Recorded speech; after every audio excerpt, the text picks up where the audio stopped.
I think it's time for all European leaders to take the gloves off when dealing with Donald Trump, and certainly for the scales to fall from eyes.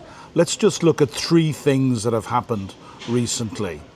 Volodymyr Zelensky has offered anti-drone technology to the Gulf states and to America.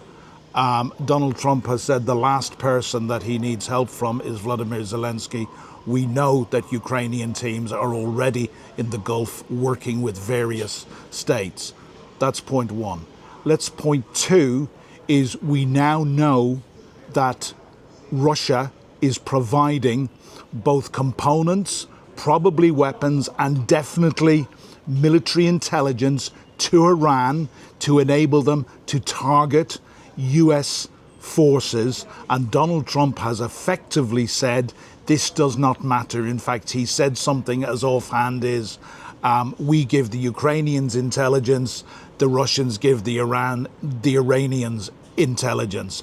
And the third point, which has come out only this week, we know that Donald Trump has stopped giving any material support to Ukraine. What they now have agreed to do is to sell weapons to Europe, who will give it on to Ukraine. Recently, the White House has made it very, very clear that $750 million worth of weapons, which has already been paid for by Europe, they are looking at diverting that to the Gulf and keeping the $750 million.